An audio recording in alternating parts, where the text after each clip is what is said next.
Hey guys, Brotherhood Arms bringing you an update video on our Bobtail project.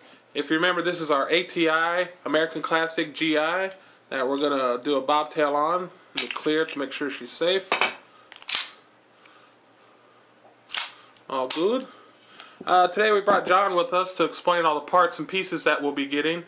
I'll let him start talking and showing you all the stuff, and it'll be a good time. Go ahead, John. Hey guys, nice to meet you all. First time here. Gonna go ahead and check her again. Thing here, Brotherhood Arms, and of course getting beaten by our fathers. You check, double check. It is clear. Just a little intro. I love the 1911 Commander. Of course, Mr. Browning is a hero of mine, a mentor. He's just. I certainly don't want to get any arguments. What's a better gun? Plastic. We have, we've worked on Glocks, H&Ks, the Smith & Wesson M&Ps, the Springfields, all fine tools, and that's what I consider those guns. And please don't hate me for that. I just find them to be tools. This, on the other hand, I find to be a work of art, or if you would say, this would be a diamond in the rough.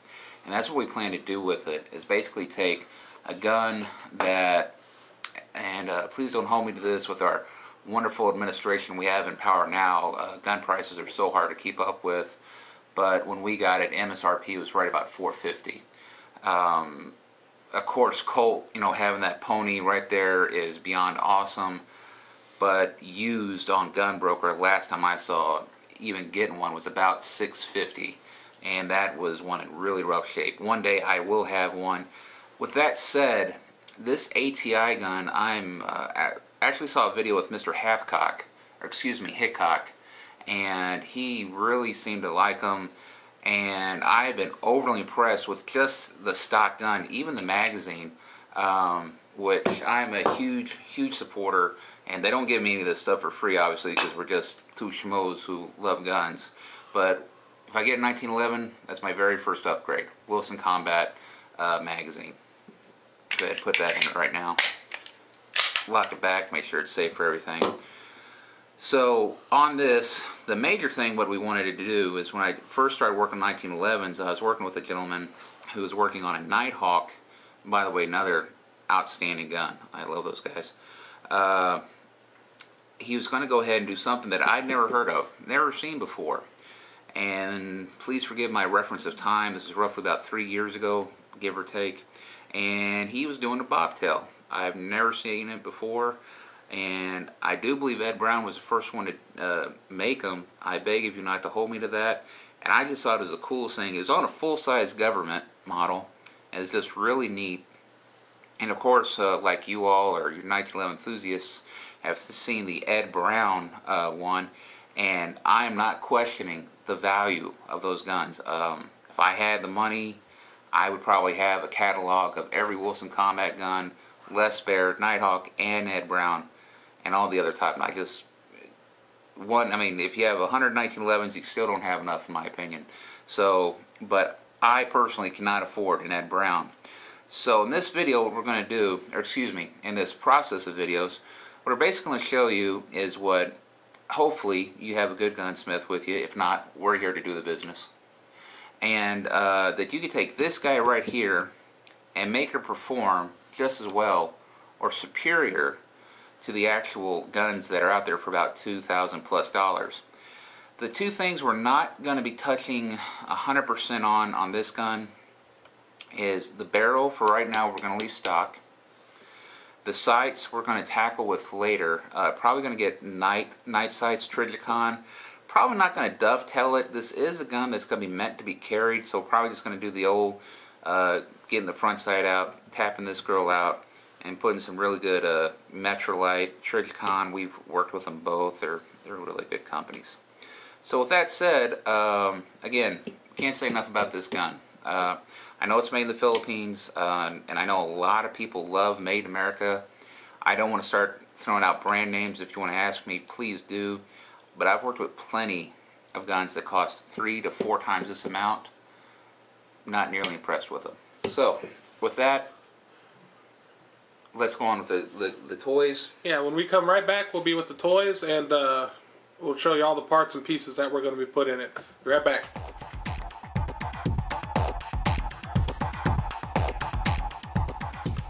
Alright guys, we're back. Sorry about that. Had a battery issue on our camera. Let's get back to it. John's going to talk about all the parts and pieces that we're putting into it. Mind you, we still need to get our night sights, and we're not going to be messing with the barrel as of yet. We still haven't decided fully. We might do it, we might not. I don't know. And we still got to get grips for it. We're going to change them out. Probably Nighthawk golf ball style grips or something fancy or cool. But go ahead, John. Alright guys, here we are again. Make sure she's clear. So we got a safe weapon. Going on to the toys. Basically, gonna take you from the ground up. We're gonna go through the beaver tail, and of course that's the whole reason we started all this.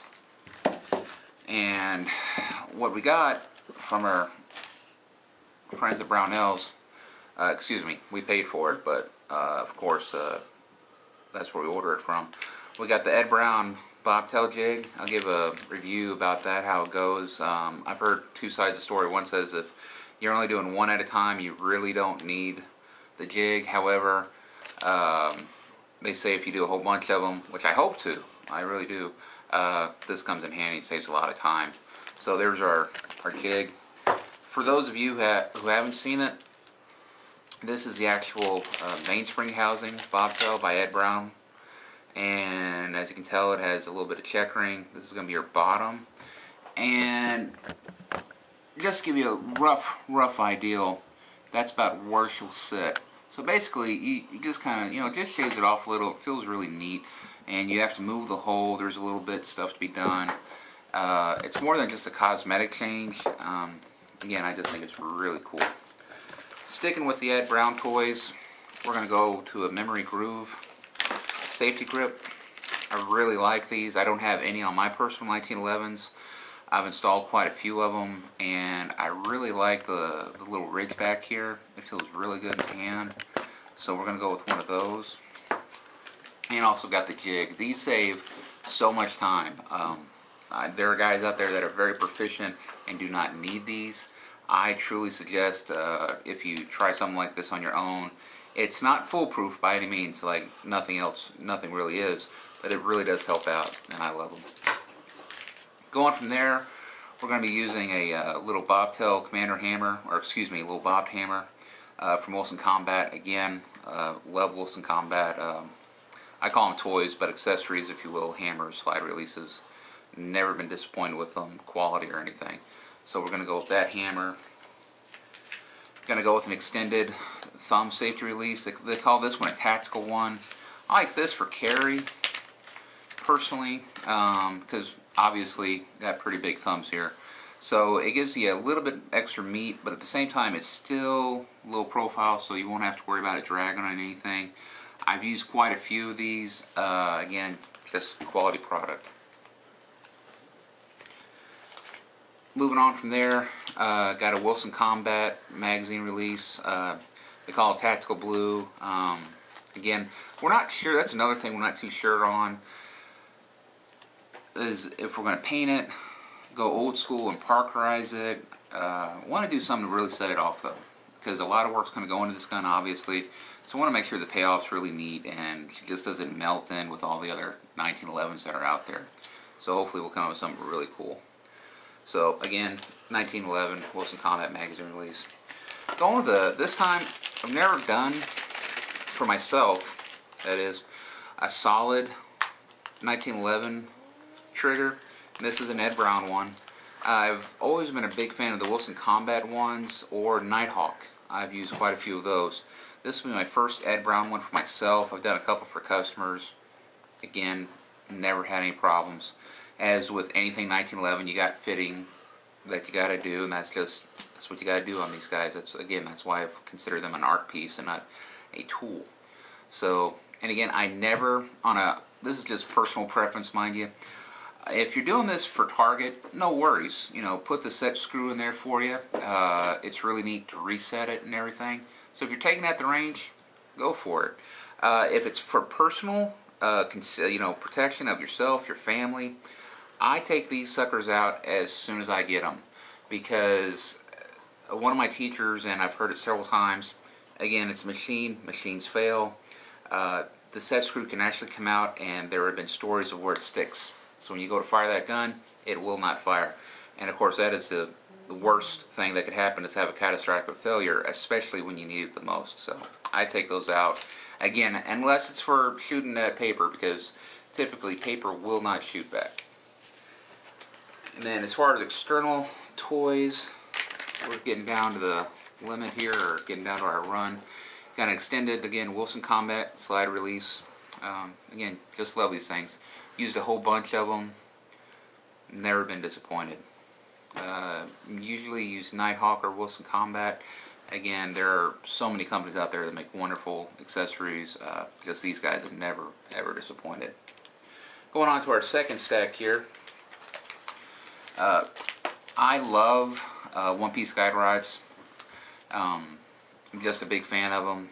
I know a lot of the, of course on the Commander it doesn't matter. On the government models, you got your old school guys who, you know, they'll take it, and where the mainspring housing is, they say, you know, like if one of your arms are hurt, I've heard that, you know, they can jack it around it. Well, very well might be. Hopefully I always have a backup gun on me if I need that. But again, Wilson Combat mainspring guide. Since we're not going to be replacing the barrel at this time, I'm going to go ahead and just use an Ed Brown bushing just to, you know, get it a little bit tighter. And that's the other thing. I'm not going to tighten the slide on this. Again, for target practicing, just shooting, if you want to shoot really tight groups and all that kind of competition. My Wilson, she's got a pretty tight slide on it. I still got enough in there to where I can get a little grime and grit. But some guys like those things to where if you don't even have grease in them, the slide will barely move. I don't suggest that at all, and I've heard that many times from other individuals who've had to use these for their life, is you don't want it real tight. You want to be able to get sand in there and be able to move the darn thing. But again, if you're shooting at paper, paper doesn't shoot back. Another common thing I really love to do is go with the Wilson Combat Tune Kit or Wolf. Wolf is good, is awesome too. We've used them particularly on our plastic guns, H&Ks, or excuse me, even SIG 226s. I've replaced those, Berettas, etc., etc. So Wolf is awesome. Wilson Combat just happens to have a really neat kit. And again, personal preference, but that's just one of the first things. Even if it's a brand new gun, I like putting in my own springs. So there we got. And then, last but not least, we got our internals. And again, this is not something you need to do. This is just to kind of show you how you can make an ATI gun or a lower priced 1911, if you will, into your own custom gun. I mean, some people are just happy as anything, just get a new grip safety and a new hammer, and that's all they do. Or sometimes they just want a new thumb safety. You know, 1, 2, all of these things. It gets real expensive, especially if you get it done by a smithy, and really you're paying for labor there and the parts. So kind of take you through each step, each process, and go, well, this is how we did it, this is how it changes performance versus stock. So, you know, and we'll leave it up to you there. So now on to our internal parts. Went ahead and got probably didn't need it, but again, I'm in there, already got nerves, so what the heck. Got a match grade extractor. Again, of course, it's one of those things where you'd love to be able to drop her in and it throws the brass perfectly, but typically never happens. So, as always, they need a little fitting, not a big deal. And got, of course, sticking with the Ed Brown / Wilson Combat theme. Got the 1911 firing pin for it. And this was not, you know, just depends on what it is. If I'm not mistaken, my GI Springfields take a 45 firing pin, 1911. This one takes a 9mm 1911 firing pin. I have no idea why they switch in and out between one and the other. My Wilson Combat, for instance, it takes a 9mm 1911 firing pin. I have no idea why they just don't stick with one or the other, but that's what they do. And again, probably had no reason at all to replace a firing pin stop, but heck with it, I'm already there. We got us an Ed Brown firing pin stop, and of course she'll need to be fitted. Got a new disconnector. You know, this will help with my new sear that is about to come up here. Got an Ed Brown sear, And of course, we'll custom fit that, do a complete trigger job, and get that fitted with the Wilson Combat Hammer. And what I'm going to try to shoot for is as perfect as I can get, and by all means, I am no gunsmith master or whatever the heck those folks like to call themselves, where they're not even an armorer. But I'm going to try and get right at 3.5 pounds. That's what I like for a carry gun. Personally, we will not do anything less than 3.5 pounds here at Brotherhood Arms unless we get something signed that you're shooting at paper. Because if you're killing paper, well then God bless you, hell, we'll put a 1 pound pull on it for you. But for self-defense, 3.5 pounds, that is where we'll stop it at. And I just love the feel of a 3.5 pound pull. Just has a wonderful crispness to it. Went ahead and got a hammer strut for our new hammer. Again, Ed Brown.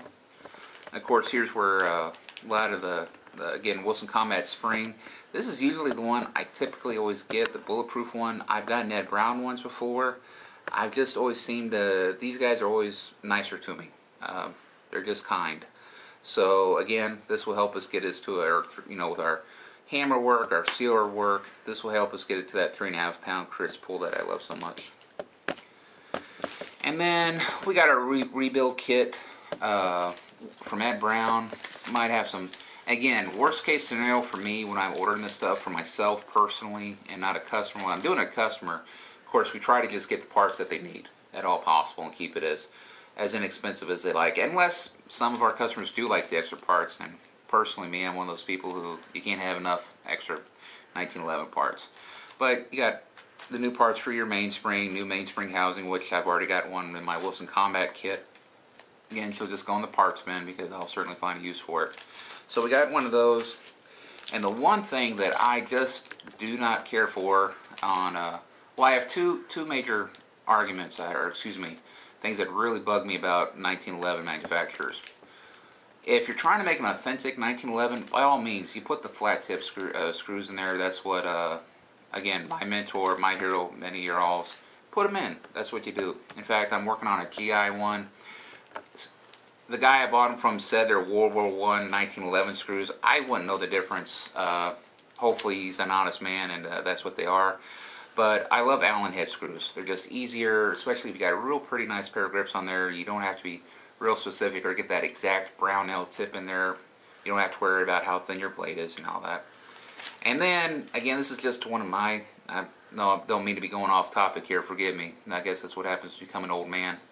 Is plastic mainspring housings. I can't stand plastic parts on 1911s, and I promise you, I don't mean to offend anybody out there. Just about all my 1911s, that's what was really cool about this ATI. All metal. Again, if I want a plastic gun, and again, there's some awesome ones out there, like, I wish to goodness, if HEK's listening to this and they want to send us a 45, HEK 45, hey, we'll take it, and we will do, we'll try and we'll trick that thing out, because I do love those guns. But if you're working with a 1911, I want it to have metal parts. That's one of my, again, things that I wish the officer, if somebody's watching this and they know of a company that sells an officer metal mainspring housing, if you'd be so kind to let me know, because I have not been able to locate one. But that is the first thing that I'll ask a customer, and in all mines, I have always replaced them, because I can't stand plastic on a 1911. Again, just a personal little thing. So, please forgive me for being a little bit long-winded when I talk about guns. I love them. It's just like talking about a doggy or something like that. If you have any questions, I'd be honored to answer them. We're going to going through this process. It'll probably take a little while because, of course, customers come first, obviously. So this is going to be like our newest little pet project. Again, she's clear. This is going to be a little pet project for Brotherhood Arms. We're going to be trying to do a gun show, hopefully, one never knows about time, but hopefully September, November. I'm hoping she'll be done, and I'm hoping a couple of our other project guns, they're done. They just need to get painted, so hopefully we'll have some new, neat stuff to show off. Again, any questions whatsoever, that's what we're here for. We love guns. We love talking about guns. Please hit us with anything or holler at Brian, and I'll get with you. Other than that, that's about it. God bless y'all, and take care. Yeah, guys, again, if like John said, if you have any questions, just don't hesitate to ask, email, call us anytime. We're pretty much ready to be here, talk to you about whatever you need. We love talking about the stuff, and we'll help you out in any way we can. As far as the next video goes, we're going to get all these parts back in the bags, and John's going to put some of the normal stuff on first, get things fitted here and there. We'll probably show you the beaver tail, definitely show you the bobtail part of it, and all the rest of the stuff. It's boring, y'all don't want to watch that. But we'll show you some parts here and here, so make sure you check back and subscribe to the video so you don't miss one when one comes up.